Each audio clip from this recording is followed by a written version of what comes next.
Bonjour, alors si vous avez raté les 12 coups de midi d'aujourd'hui, en voici un petit résumé.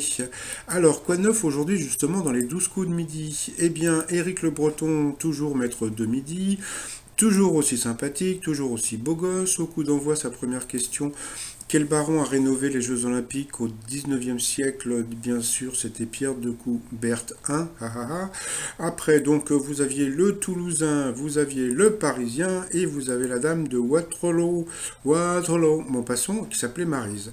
Alors, pour le Toulousain, sa première question: dans quelle émission Fabrice Lucchini dit-il avoir trouvé de l'inspiration pour ses spectacles? Donc c'était dans les Marseillais. Pour le Parisien qui portait la couronne, donc il va vite m'acheter mon t-shirt Je suis le roi, j'ai eu la fève.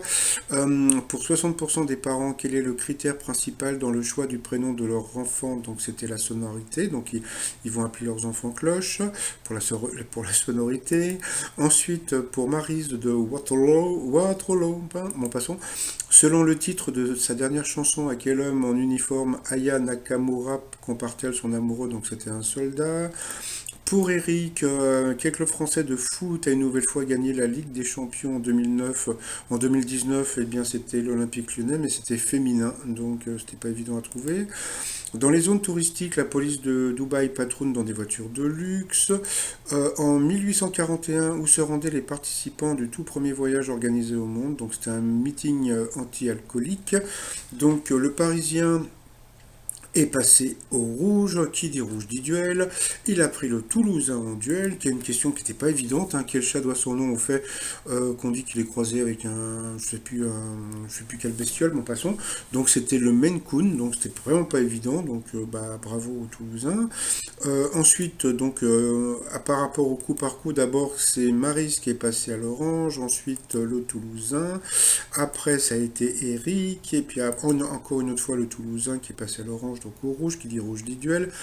Il a pris la Dame du Nord en duel, qui a une question assez simple. Dans quel département peut-on visiter la basilique Notre-Dame de la Garde? Donc bien sûr, c'était dans les Bouches du Rhône. Après, par rapport au coup fatal, eh bien la pauvre n'a pas fait long feu. Donc même si, bon, elle n'a pas été aidée par des questions, mais bon, sinon, bon, elle a passé beaucoup de temps à passer et à repasser, donc elle a perdu. Donc bravo à Eric. Il a eu droit à son petit bisou. Après, par rapport au coup de maître, les questions pour un cycliste: qu'est-ce qu'un raidillon? Donc c'est une pente raide. Généralement, à quoi correspond le chiffre placé derrière le nom d'une station de ski? Ça, il ne le savait pas, pourtant c'était évident, donc c'était la hauteur de la station. Ensuite, quelle industrie est la plus responsable et la plus grande responsable de la pollution des rivières chinoises? Donc c'était l'industrie textile. Et puis après, donc là, il s'est planté en Suisse. Quel ustensile de cuisine est le pochon? Donc il a dit une grande casserole. Eh bien, c'était un couteau à fromage.